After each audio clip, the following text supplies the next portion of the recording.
As we've seen, the European colonization of the New World began with the arrival of Columbus in the Americas in 1492. We've also noted that when those Europeans who were engaged in exploration and conquest came, when Columbus and those who followed him, Balboa, Cortes, Vespucci, John Cabot, when these explorers and soldiers came to the Americas, they didn't find an empty land sparsely populated with primitive peoples. What they found instead was that Native American civilization, in some parts of the Americas at least, had developed to remarkably high levels of sophistication by 1492. Nonetheless, the European explorers and colonists did not tend to treat the Native Americans as equals in culture or civilization, but instead as savages, barbarians, or animals. While ambitious traders and explorers used the Indians and worked with them to increase their knowledge of the Americas and to discover the natural resources that they might be able to exploit, many Europeans confronted the Indians, attacked them, abused them, and enslaved them. As you know, it was the Genoese sailor Cristoforo Colombo, known in English as Christopher Columbus, who began this tragic process.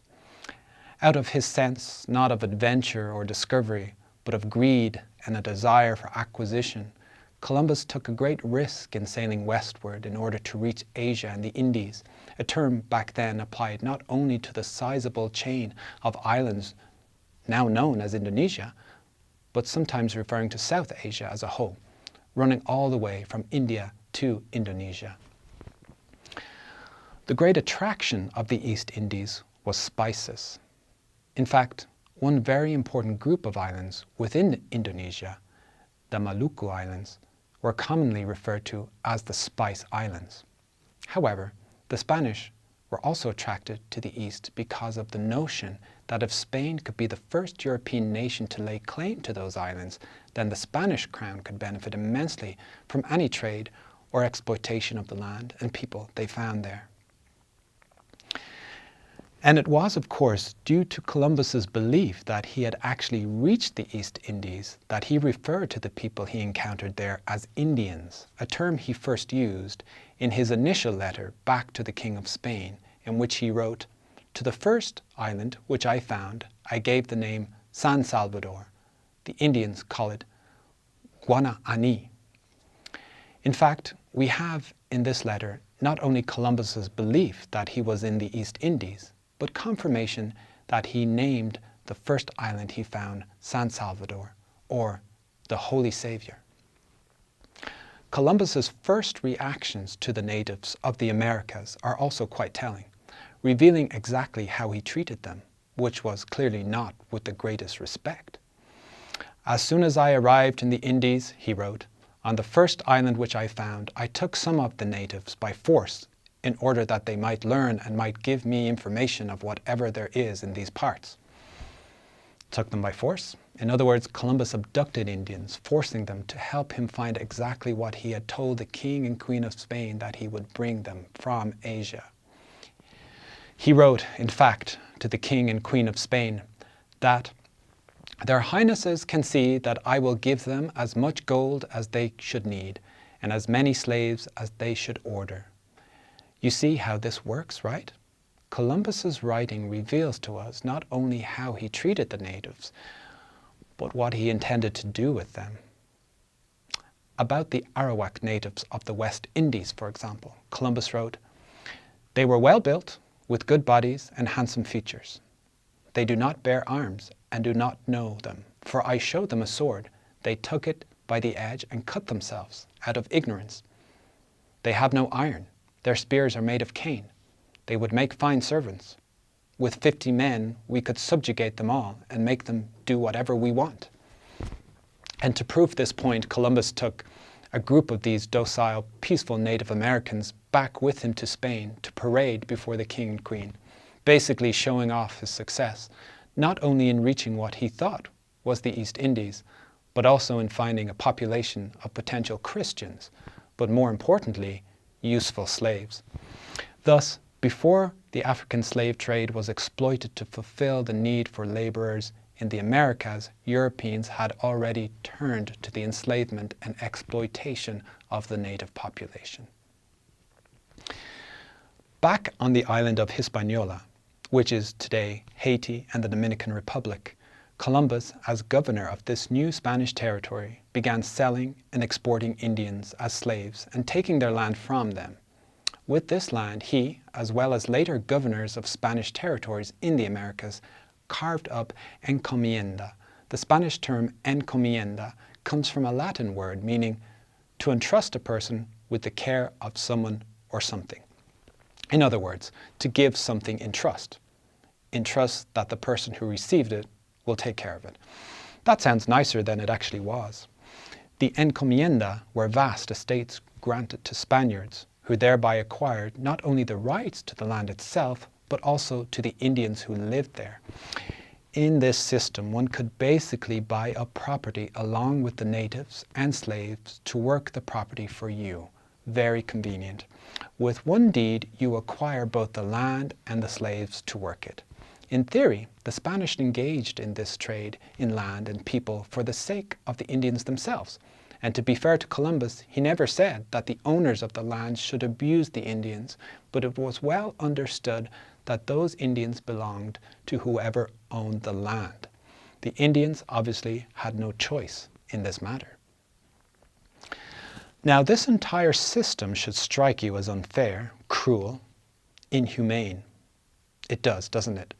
So how do you think the Catholic Church would respond to this system? Well, the response of the Church to the encomienda system was quite interesting. And it was split along very clear lines. Those who favored the system and those who opposed it. The real question became, who would come out on top? Unfortunately, for quite a while, it was the supporters of this system of slavery that had the upper hand.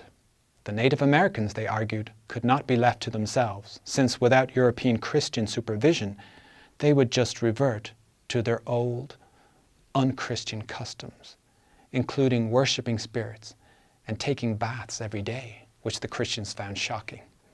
They found it all the more shocking that the Indians bathed openly in the rivers where everyone could see them.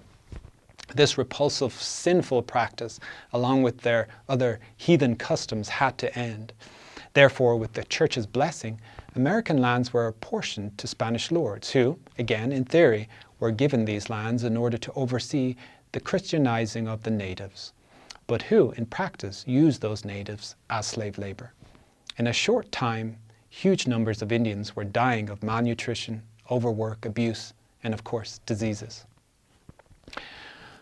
One result of this abuse and death was that a conflict arose among some Spaniards, especially church leaders, over the practice of slavery. How could the Church condone this widespread abuse of the Native Americans while preaching that all of us are creatures of God? How could any Christian accept the enslavement of one human being by another? As Pietro Martire de Anguera noted, natural law and the pontificate say that all of humanity should be free. Imperial law makes distinctions, and its use causes adverse feelings.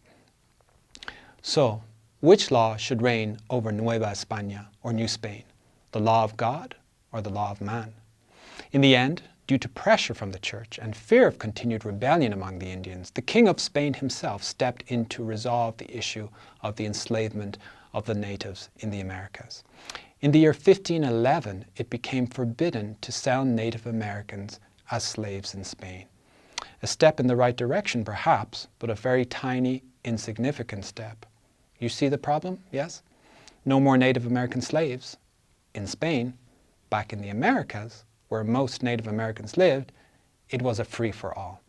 Enslave all the Indians you want. So the pressure from men like Pietro Martire continued, and finally, in 1542, some 50 years after Columbus reached the Americas, King Charles V of Spain enacted the new laws, which made it illegal to enslave Native Americans. What do you think? Sounds more humane, doesn't it? Not exactly. You see, within those 50 years, it had become increasingly obvious to the Spanish that the Native Americans were dying left and right, which meant that when you spent your money to buy an Indian slave, you were basically throwing your money away. It was more economical and a better investment to spend that money on African slaves, since Africans had already developed immunity to European diseases and therefore lived much longer than enslaved Indians did. So even the new laws of 1542 were not motivated by kindness, by the king seeing the light. They were motivated principally by economics. And in the meantime, the interpretation of the laws of Spain still allowed Spaniards in the Americas to enslave Indians even after 1542, so long as the Spanish had reason to believe that those Indians were themselves barbarians, dangerous, incestuous, or cannibals. Of course, there was no trial, no proof, no evidence offered. A Spanish landlord would simply do what he wanted, make the Indians slaves. And when somebody asked why, he would say that the Indians were eating people, lies to justify continued slavery. The success of European colonization and the resultant tragic decline in the Native American population was largely assisted by three factors: the military conquest of the Indians, the spread of European diseases, and the efforts of the Spanish Church to convert the Indians. While the populations of the islands in the Bahamas where Columbus landed were being decimated, the great Aztec, Maya, and Inca civilizations of Mexico, Central and South America were quickly being conquered by the Spanish under Hernán Cortés and Francisco Pizarro. Cortés first landed with a small band of Spaniards on the Mexican coast in 1519, the first of the true conquistadors after Columbus's group. Enlisting other Native Americans to assist in his campaign, Cortés quickly ordered his troops into the interior of the country, bent on the conquest of Mexico. By 1521, the Aztecs had been crushed, and in 1528, the Spanish began construction of a new capital, Mexico City, not far from Tenochtitlan, the old capital of the Aztecs. The ease of conquest was assisted by the Aztec fear of the Spanish horses and firearms, and by their fear of the white bearded gods, whom the Spaniards seemed to resemble. Cortés was quick to profit from all of this at the expense of the Aztec civilization. By 1600, the Aztec population of some 6 to 10 million had declined to about 1 or 2 million. But this was not all. European violence and conquest was not the only thing the Indians had to fear from these strange newcomers. As we've said, the majority of Indians who died during the conquest and colonization died in fact from various diseases brought to the Americas by the Europeans. This, of course, is not meant to excuse the brutal treatment of the Native Americans by the European colonists and soldiers, but we should remember that the soldiers' job was vastly assisted by diseases from the Old World, such as smallpox, which killed enormous numbers of Native Americans in a short time. The native population of the West Indies, where Columbus landed, vanished within half a century, eliminated by disease and abuse. Remember San Salvador, the first island Columbus arrived at? Empty within 50 years. Up to 90% of the population of other areas died to European diseases and weapons. In a twist of fate, perhaps even as Indians were dying of viral infections from Europe, Europeans brought back home with them from the Americas a particularly virulent strain of syphilis, a sexually transmitted disease, which began to spread through Europe. At least some Europeans paid very dearly for their cruel pleasure back in the Americas. Finally, on the heel of the soldiers came the missionaries, an army of Spanish friars who traveled to the New World to live among the Indians, to assist them, and of course, to convert them. So, what role did they play in the decline of the native population? Well, the missionaries were, after all, Europeans, and like the soldiers and colonists, the missionaries too brought diseases. Moreover, they sometimes worked hand in hand with the soldiers. After all, there were millions and millions of Indians and relatively few Spanish soldiers. So before the army arrived, the missionaries would come and offer the gospel to the natives. If the Indians accepted, it made the job of the army that much easier. They could continue on to the next Indian village. If the natives refused to convert to Christianity, then the soldiers would come in. Conquistadors are known to have attacked Indians who refused to convert. And this brutality encouraged Indians to tell stories to one another about the evil men with the book and the cross. And that when you see these men, these Christians coming, it is best if you run away and hide. They may speak gentle words to you, but behind them are guns and men ready to kill you if you do not accept this new religion. But, as I said before, the church was very much split over all these controversial activities. A number of Spanish friars object strenuously to the abusive treatment endured by the Indians. They even asked the King of Spain to intervene, but with no real effect. One of these friars, Bartolomé de las Casas, despite having earlier participated in the process of pacifying the natives, turned around and argued that the Spanish should treat the Indians more humanely. He too was a missionary. He too wanted to bring the gospel to the natives. But when he witnessed the abuse, the cruelty of the Spanish against the Indians, he became a key opponent to slavery. On the issue of enslaving Indians, he wrote, "Nothing is certainly more precious in human affairs, nothing more esteemed than freedom."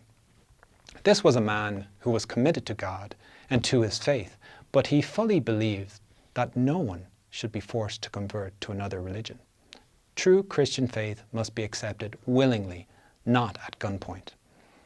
But there was apparently little that could be done to change the attitudes of his more intolerant superiors in the church, who expected conversions and the spread of the church, sometimes at any cost, an attitude which continued to promote the black legend, the legend of Catholic Spain's fanaticism and tyranny.